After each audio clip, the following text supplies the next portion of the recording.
Bonjour et bienvenue sur Algomus. Après une vidéo où nous avons installé un environnement de développement C++, on avait vérifié que tout était prêt et que l'on pouvait commencer à coder, on était resté un petit peu sur notre fin puisque le CodeBlocks nous avait généré de base un Hello World, donc programme classique, qui fait un petit affichage pour voir que tout fonctionne correctement.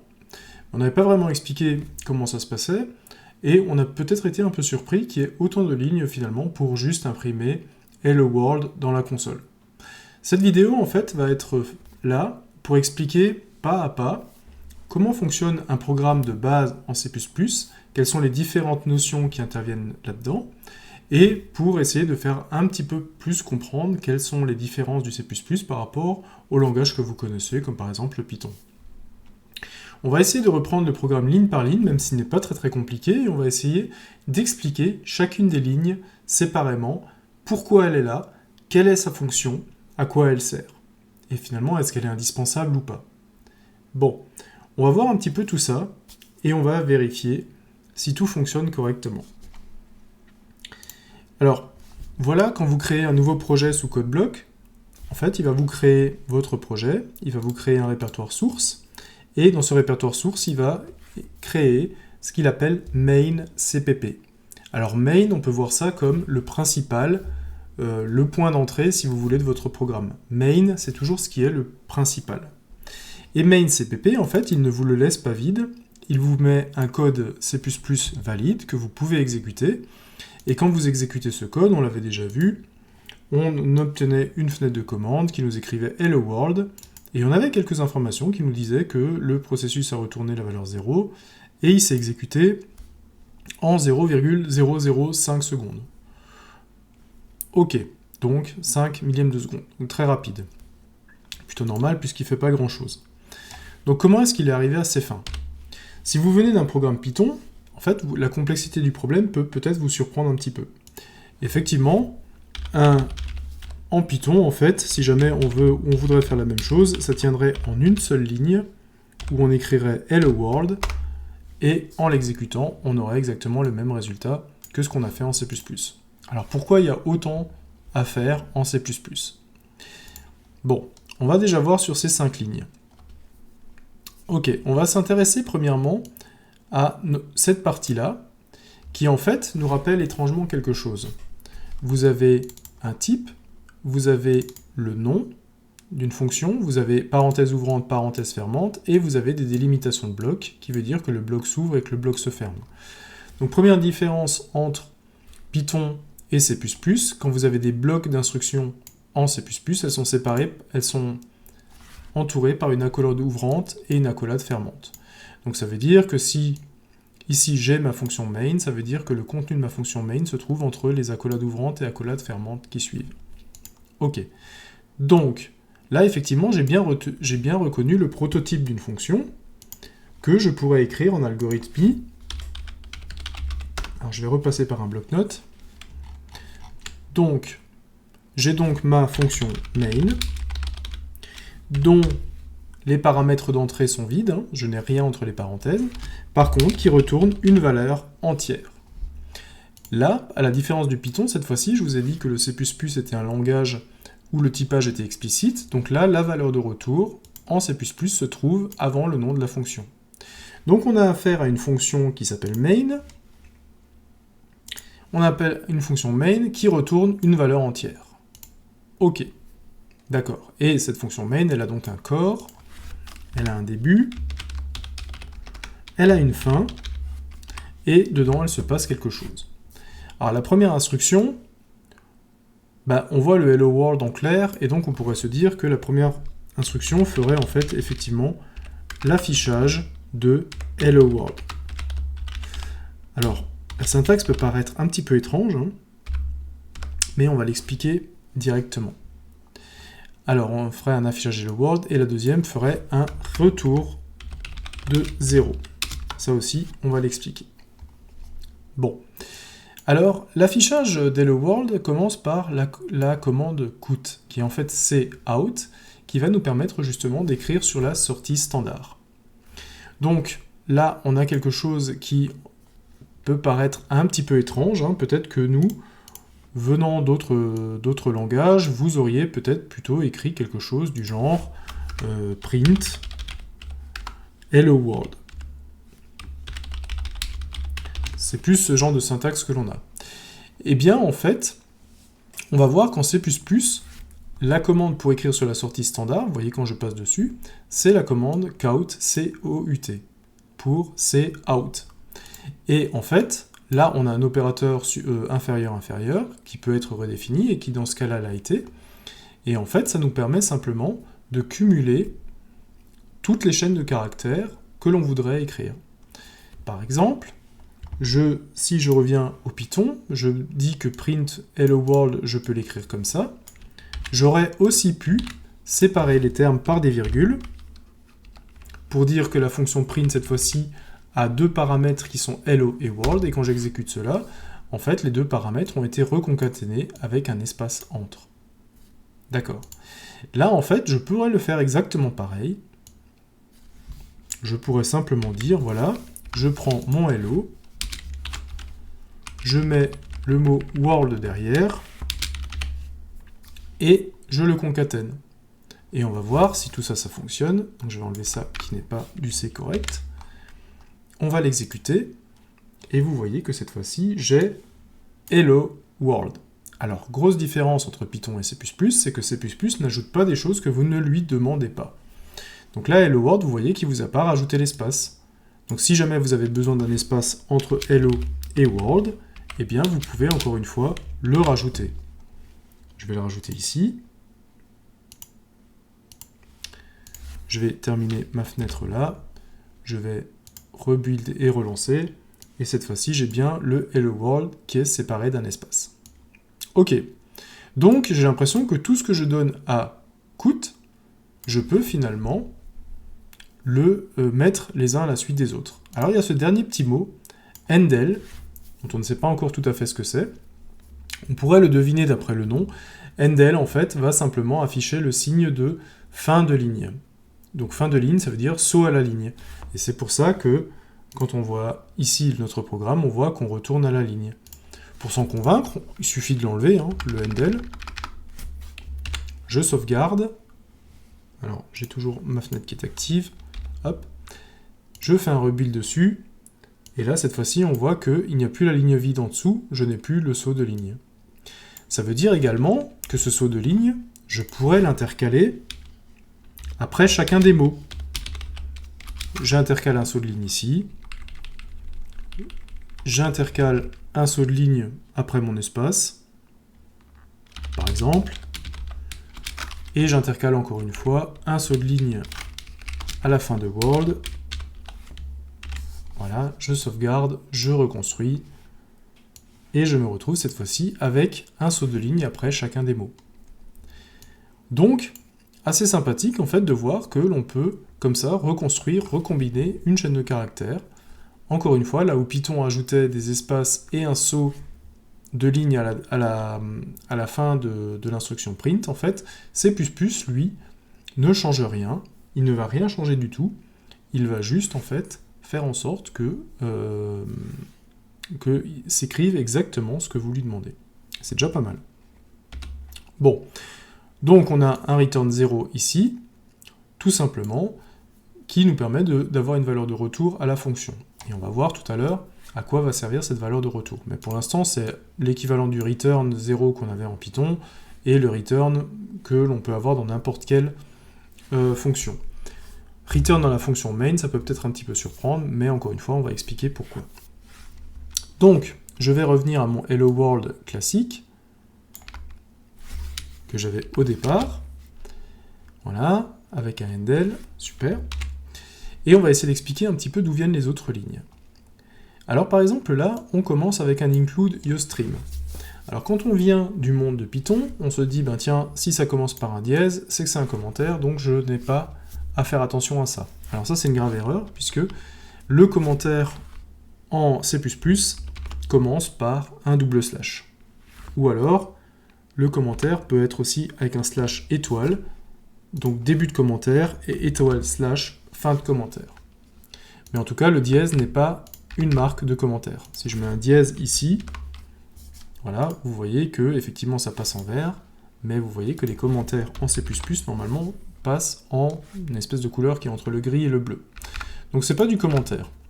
Tout simplement, include, qu'est-ce que ça veut dire? Ça veut dire qu'on est en train d'inclure quelque chose. On est en train d'inclure quoi? On est en train d'inclure une bibliothèque qui s'appelle IOStream.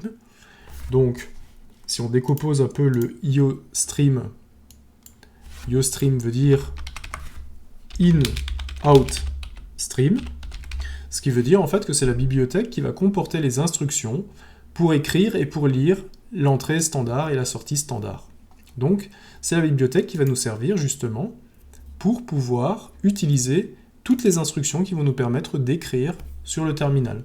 Si par exemple j'enlève cette ligne, voilà, j'ai fait une faute de frappe, j'enlève cette ligne, je rebuild mon projet, cette fois-ci je vais avoir une erreur, vous voyez le bloc rouge s'est positionné sur cette ligne qui contient le cout, et ça me dit clairement dans les erreurs, cout was not declared on this scope, c'est-à-dire que j'ai aucune fonction qui s'appelle cout dans ma page de code, c'est vrai, et j'ai pas non plus quelque chose qui décrit endl.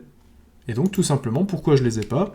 Eh bien parce que l'utilisation de ces fonctions sont décrites dans la bibliothèque IOStream. Donc dès que vous voulez écrire sur le terminal ou lire des choses sur le terminal, vous êtes obligé d'inclure IOStream. Ok, donc ça de toute façon on avait déjà fait un petit peu d'inclusion de fonctions. On avait déjà fait, alors en Python ça s'appelle import, on avait déjà importé, par exemple on avait fait des imports sur NumPy, on avait utilisé d'autres bibliothèques. Ok, donc là je suis obligé d'utiliser IOStream si je veux utiliser la commande cout. Bon, alors il y a une autre ligne là, juste en dessous, on se demande un petit peu ce qu'elle fait. Alors on va utiliser le même procédé, on va l'enlever, et on va voir si C++ râle. Alors il râle encore une fois, et il me dit cette fois-ci que, alors il vous aide, hein, il vous dit cout n'est pas déclaré dans ce scope. Et là, vous dites c'est un petit peu fort de café C++, parce que cout, avant tu m'as dit que tu le connaissais pas parce que IOStream n'était pas inclus, maintenant il est inclus, tu devrais le connaître. Mais regardez, le compilateur essaie quand même de vous aider, il essaie de vous dire est-ce que vous parlez de cout qui se trouve dans la librairie standard. Alors vous pouvez dire oui, je parle de cout qui se trouve dans la librairie standard, et si vous voulez que C++ s'exécute sans ambiguïté, vous pourriez lui dire cherche le cout dans la bibliothèque standard, std, vous mettez std, et donc il sait que vous allez chercher cout dans la bibliothèque standard et endl dans la bibliothèque standard. Ça c'est quelque chose, une écriture que l'on verra un petit peu plus souvent quand on va parler d'objets. Pour l'instant, retenez juste que vous avez par exemple vous pouvez avoir inclus plusieurs bibliothèques, et ces bibliothèques, coup de pas de chance ou alors mauvais développement, font qu'il y a la même fonction dans deux bibliothèques, c'est-à-dire que vous avez des fonctions qui ont le même nom qui se trouvent dans deux bibliothèques. Et bien, devant cette ambiguïté-là, C++ va vous dire « Mais attends, tu as deux fonctions, en fait tu me demandes d'appeler une fonction, mais moi j'en ai deux à te proposer. Il faut que tu me dises laquelle tu veux lancer. » En précisant que vous voulez lancer cout qui se trouve dans std, vous levez l'ambiguïté à C++, et C++ c'est où il va devoir chercher cout. Donc si je fais ça, normalement, je ne devrais plus avoir d'erreur. Vous voyez, encore une fois, la fenêtre s'ouvre cette fois-ci, et j'ai mon Hello World qui s'écrit. Ok, alors, ça peut être un petit peu embêtant. Ah, j'ai terminé le processus, je ne l'ai pas terminé proprement, hein. C'est de là d'où vient l'erreur, j'ai cliqué sur la croix au lieu d'appuyer sur une touche. Alors ça peut être un peu embêtant parce que ça veut dire que, effectivement, à chaque fois que vous allez écrire quelque chose sur cout, vous allez devoir préciser au compilateur que c'est bien le cout parmi les fonctions standards que vous voulez utiliser. Et ça peut être un petit peu embêtant. Donc C++ vous propose un raccourci qui est de dire « using namespace std ». Et en rajoutant cette ligne, ça veut simplement dire à C++, en cas d'ambiguïté, eh bien considère que je veux utiliser la fonction qui se trouve dans std, peu importe comment elle s'appelle. Et donc, quand C++ va arriver sur cette ligne-là, il va dire cout, mais où est-ce que je dois la chercher? Je ne sais pas où la chercher, je vais chercher dans std, puisque c'est ce qui m'a été proposé dans le namespace à utiliser. Si elle le trouve dans std, c'est que c'est bon. Il va faire pareil pour endl. Endl, il ne le connaît pas dans le code proprement dit, celui qui a été proposé. Par contre, il est peut-être dans la bibliothèque standard, et donc en ajoutant cette ligne, vous allez demander à C++ d'aller chercher systématiquement dans la librairie standard pour savoir si les fonctions s'y trouvent. Et si elles s'y trouvent, eh bien il va les exécuter. Ok, donc on a décrit chacune des lignes, on a donc décrit un programme qui inclut une bibliothèque qui va nous permettre d'utiliser les fonctions pour écrire et pour lire la sortie standard et la sortie standard d'erreur. On va dire que on a mis un petit raccourci pour dire à C++ que si jamais il y a ambiguïté sur la fonction à utiliser, vérifie si elle se trouve dans les fonctions standards. Et donc, on a utilisé la fonction cout qui nous permet d'écrire sur le terminal, à laquelle on a passé deux arguments. Le premier qui est une chaîne de caractères qui contient Hello World. On voit que la chaîne de caractères est de nouveau entourée de double cotes. Si je enlève les doubles cotes, eh bien, C++ ne sait plus interpréter que c'est une chaîne de caractères, et il va me provoquer une erreur parce qu'il va penser que c'est des variables ou des fonctions qui n'ont pas été définies. Là, si je lance maintenant mon projet, vous voyez qu'il va me dire « Hello was not declared in this scope, did you mean ?» Et donc il va me faire une proposition, mais en fait, moi, ce que j'ai plutôt envie de dire, c'est que je vais mettre des doubles cotes autour pour que C++ me le considère comme une chaîne de caractères. Bon, et puis ensuite, je lui précise de mettre fin à la ligne avec un saut de ligne pour que ce soit plus propre. Enfin, je retourne 0, j'ai une valeur de retour qui est ici, et donc mon programme fonctionne parfaitement. Ok, donc maintenant qu'on a déclaré à quoi servent chacune des 5 lignes, on va aller un petit peu plus loin et on va voir ce que permettent ces 5 lignes.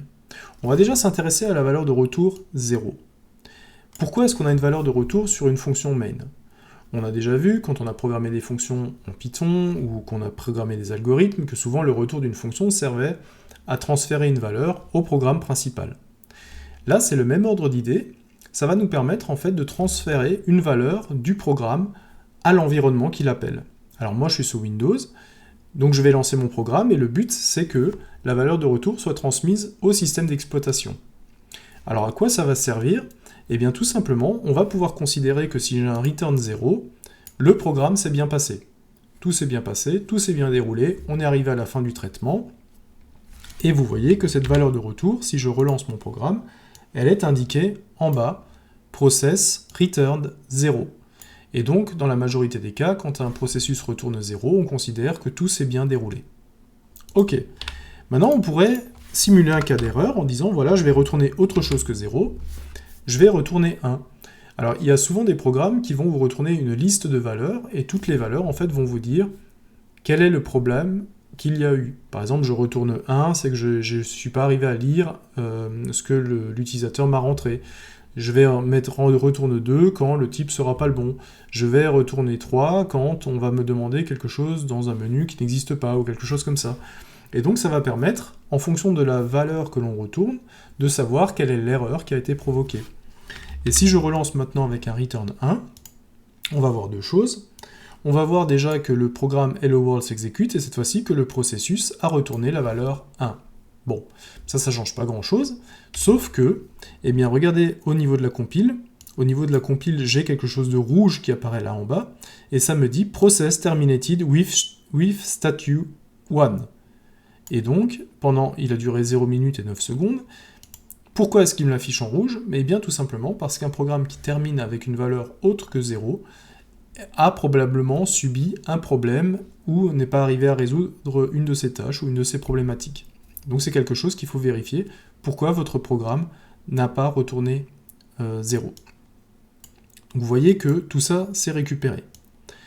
Si je prends maintenant, par exemple, si je le lance en mode console, donc je suis en mode console, j'ai mon main cpp qui est ici, et on va le compiler, on va prendre un G++, on va prendre un main cpp, donc tout ça c'est ce que je vous avais expliqué dans la première vidéo, et on va l'appeler main.exe, voilà, je l'ai compilé, je lance mon main.exe. Ça m'écrit Hello World, ok, et vous voyez que cette fois-ci, si je le lance en mode console, eh bien je n'ai pas le retour de la fonction. Eh bien le retour de la fonction, il est stocké dans une variable qui s'appelle errorLevel. et que je peux récupérer et afficher. Et vous voyez que si je fais echo error level, vous voyez que j'ai 1 dedans. Okay. Donc mon programme a effectivement fait le traitement, il a écrit hello world, mais vous voyez que la valeur de retour, je peux quand même la récupérer avec error level. Ok, donc ça c'est bien, puisque ça permet par exemple de rebondir, si vous avez un script qui lance votre programme C++, eh bien vous pouvez tester la valeur de retour de votre programme et réagir en fonction. S'il n'a pas renvoyé 0, c'est que quelque chose s'est mal passé, et donc il faut peut-être investiguer pour voir pourquoi le programme n'est pas arrivé à faire ce qu'il avait à faire. Alors encore une fois, quand vous avez un retour 1 ici, c'est pas que votre programme est mal écrit. Si votre programme est mal écrit, le compilateur ne va pas vous le laisser compiler, ne va pas le laisser écrire en langage machine, et il va vous signaler l'erreur. Là, c'est vraiment une erreur, en fait, c'est vraiment une erreur détectée par le développeur. C'est-à-dire que le programme a une syntaxe correcte, mais il y a quelque chose dans son déroulement, un calcul qu'il n'est pas arrivé à faire pour une raison bien précise. Ok, donc là on s'est intéressé à cette valeur de retour, on va remettre 0 pour que tout soit ok. Et maintenant on va s'intéresser un petit peu à cette en-tête. Alors on avait vu dans les langages comme Python que le programme principal n'avait pas d'en-tête. Le programme principal n'était pas dans une fonction. Eh bien en C++, comme en Java, pour ceux qui ont déjà fait du Java, tout le code se trouve dans des fonctions. Et le programme principal se trouve donc dans une fonction qui s'appelle toujours main. Vous n'avez pas le droit de changer le nom du programme principal. Parce que, en fait, quand vous allez lancer un projet C++, la première chose que va faire le compilateur, c'est de dire que le point d'entrée est la fonction main. Donc il vous faut absolument une fonction main, et il vous en faut qu'une seule. Parce que sinon, C++ va estimer qu'il y a plusieurs points d'entrée à votre programme. Bon, alors on a bien vu, du point de vue algorithmique, que la fonction main pouvait permettre de renvoyer un entier. On va maintenant s'intéresser à ce que l'on pourrait mettre entre parenthèses de la fonction main. Est-ce que la fonction main pourrait avoir aussi des paramètres d'entrée? Et à quoi ça pourrait servir? Alors effectivement, la fonction main a deux paramètres d'entrée que l'on va indiquer ici. Alors, les syntaxes seront expliquées, mais il a un entier qui s'appelle argc, et il a un tableau de caractères, enfin, qui est plutôt un tableau à 2 dimensions de caractères.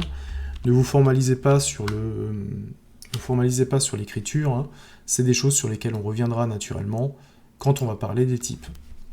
Pour l'instant, si j'avais à le décrire du point de vue algorithmique, eh bien j'aurais un entier argc comme premier argument, et j'aurais en fait un tableau de chaînes de caractères, donc un tableau qui peut contenir plusieurs chaînes de caractères, argv. Je ne vais pas maintenant rentrer dans les détails de comment est-ce qu'on explique ces types-là. Gardez à l'esprit que argc est un entier, et gardez à l'esprit que argv est un tableau de string, un tableau de chaîne de caractères. Ok. Alors à quoi vont servir ces deux variables, ces deux paramètres de la fonction main? Eh bien elles vont servir à donner des arguments à la fonction main. Vous avez vu tout à l'heure, dans la vidéo précédente, que quand je voulais savoir si G++ était bien installé, je faisais G++ -- version. Donc G++ est la commande que j'ai lancée, et version est une option, un argument. Donc là aussi, ce que je veux pouvoir faire, c'est pouvoir donner des arguments à mon programme. Alors ce que l'on va faire, on va déjà essayer de voir si on peut récupérer le nombre d'arguments d'une fonction. On va essayer d'écrire hello world, et dans un message plus bas, on va écrire nombre d'arguments. Nombre d'arguments. Hop. On va écrire argc. Et on va terminer la ligne. Voilà. Alors, je ne sais pas pourquoi il me souligne nombre. Ouais. Ok. Donc là, je lance mon programme, et ça me dit que le nombre d'arguments est 1. Alors je vais juste mettre un espace pour que ce soit un petit peu plus joli. Hop. Donc j'ai un nombre d'arguments qui est 1. Voilà. OK. Donc je veux dire que si jamais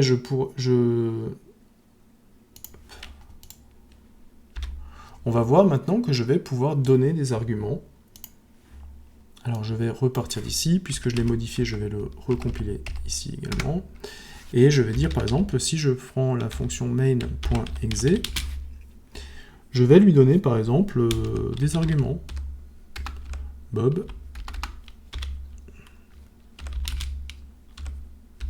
John.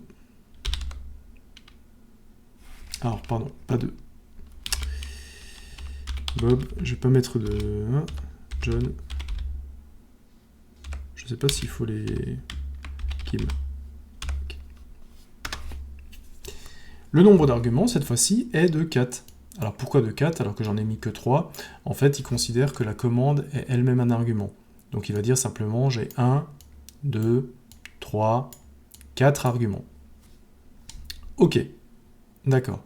Donc là, en fait, on a la possibilité déjà de dialoguer entre la partie environnement. Donc là, le moment où je le lance dans mon terminal, j'ai la possibilité maintenant d'envoyer des informations vers le programme. Alors comment je les récupère? On va déjà essayer de comprendre, de lire le premier argument, tout simplement de dire l'argument 1, on va l'écrire arg v de 0. Donc l'arg v de 0, c'est le nom de la commande, donc celui-là, je vais toujours l'avoir. Hop. Et vous voyez que ce qu'il m'a écrit, c'est que j'ai un nombre d'arguments qui est à 1, puisqu'en fait j'ai que le nom de mon commande, et l'arg de 0, qui va finalement me donner le programme qui est exécuté. Il va me donner le chemin absolu de premier essai.exe qui a été exécuté. Ok. Bon, alors maintenant, vous avez bien compris le système, c'est que si argv est un tableau de chaîne de caractères, et bien si je veux récupérer le premier argument, tout simplement, et bien ça va être arg de 1. Le deuxième argument, ça va être arg de 2. Le troisième argument, ça va être arg de 3. Par contre, il faut faire attention que je ne tape pas à côté, c'est-à-dire que si je veux un premier argument, il faut que je vérifie d'abord qu'il existe, et pour savoir s'il existe, je vais déjà vérifier que si argc est égal à 2, c'est-à-dire qu'il y a la commande plus le premier argument, et bien dans ce cas-là, je vais afficher mon premier paramètre. Voilà. Donc ici, pour l'instant, je n'ai lancé avec aucun paramètre, donc il ne m'affiche que la commande. Si je reprends ici, je vais recompiler et que je lui envoie avec un seul argument. Vous avez vu que cette fois-ci, il m'a écrit le nombre d'arguments est 2. J'ai mon premier argument, c'est la commande. Le deuxième, c'est Bob. C'est bien l'argument que je lui ai donné. Et donc, en fait, comme ça, on peut donner toute une liste d'arguments ou d'options pour influencer, à partir du shell, l'exécution de la commande. Donc, vous pouvez en mettre autant que vous voulez et les récupérer grâce à ces deux arguments. Et donc, on a montré que l'on peut communiquer, on peut fournir des valeurs d'entrée à un programme C++, et le programme C++, lui, peut en retour vous renvoyer une valeur numérique, on est toujours sur du int, et cette valeur numérique va indiquer le niveau d'erreur qui a été vu. 0, il n'y a pas eu d'erreur, une autre erreur, eh bien, il faudra investiguer pour savoir de quoi il s'agit. Alors là, je vous ai montré comment est-ce qu'on pouvait mettre des paramètres directement en mode console. Ici, je les ai collés directement quand je l'ai appelé. Naturellement, on peut aussi ajouter des paramètres dans CodeBlock directement. Là, vous prenez Project, et là, vous avez Set Programs Arguments, qui est ici. Vous cliquez dessus, vous pouvez avoir des arguments différents entre la version de debug et la version de production. Donc là, on travaille sur la version de debug. Et les arguments, en fait, on va juste mettre Bob. Voilà. OK. Et on va relancer notre programme. Et vous voyez que cette fois-ci, en le relançant, j'ai récupéré mon premier nombre d'arguments 2. Le premier argument étant la commande qui est lancée. Le deuxième argument étant Bob, celui que j'ai passé en paramètre. Donc vous voyez qu'on peut aussi le faire avec CodeBlock, on peut aussi simuler un paramétrage directement. Donc voilà pour ce premier programme. Je pense qu'on a fait pas mal de choses. La fonction if, on reviendra, enfin la structure conditionnelle if, on reviendra dessus également. Gardez juste à l'esprit pour l'instant qu'on a fait un if, on a vérifié que la condition argc est égale à 2, c'est ce qu'on vérifie avec le double égal. Si c'est le cas, eh bien on a repris le cout dont on s'est servi avant, et quand on est arrivé au bout, on a retourné 0 pour dire que notre programme s'est correctement terminé en ayant exécuté toutes les tâches. Donc voilà, je pense qu'avoir été assez exhaustif sur cette première partie, je pense que c'est intéressant de le comprendre. Là, quand vous écrivez une fonction main, vous n'avez pas le choix dans le prototype. Il faut toujours respecter ce prototype-là. Une fonction main ne peut pas retourner une chaîne de caractères, on ne peut pas retourner un réel, ou ainsi de suite. Une fonction main doit obligatoirement respecter ce prototype-là. Donc, celui que l'on avait vu tout à l'heure dans l'algo, on a notre fonction main qui prend un entier argc et un tableau de chaîne de caractères argv et qui retourne un entier. Ça, vous êtes obligé de l'avoir sous cette forme. Alors, c'est pas tout à fait vrai, puisque on accepte aussi la possibilité d'utiliser void. Alors void, c'est un petit mot que, si jamais vous venez de Python, vous n'avez jamais vu, puisqu'effectivement, C++ vous impose en fait d'indiquer le type de retour de la fonction. Mais il y a des fois, on a vu que si une fonction ne fait par exemple que de l'affichage, elle ne retourne aucune valeur. Et bien, pour dire qu'on ne retourne aucune valeur, eh bien, on peut retourner void. Si je mets void, ça veut dire que la fonction main n'est censée rien retourner. Et là, je vais avoir une erreur, puisqu'en fait, il est en train de me dire, alors je pensais qu'on pouvait le faire, visiblement on peut même plus, ou alors c'est peut-être CodeBlock qui me bloque là-dessus, et il me dit que main must return int. Donc là, il me bloque carrément. Je pensais qu'à un moment donné, on avait le droit de le faire, void. Visiblement, CodeBlock le... Alors je ne sais pas si C++ a évolué dans un sens où on n'a plus le droit de mettre void, ou si ça vient de CodeBlock. Ça, il faudrait que je le vérifie. Mais en tout cas, vous voyez que quand vous essayez de modifier le prototype ou la signature de la fonction void, en fait, vous êtes rappelé très vite à l'ordre par le compilateur. Donc, le compilateur vous permet de rester vraiment dans les clous et de prévoir quelque chose d'assez solide. Donc, premier petit programme que l'on a passé à la loupe, c'est un programme très simple, mais qui a déjà pas mal d'éléments qui nous permet de discuter un petit peu.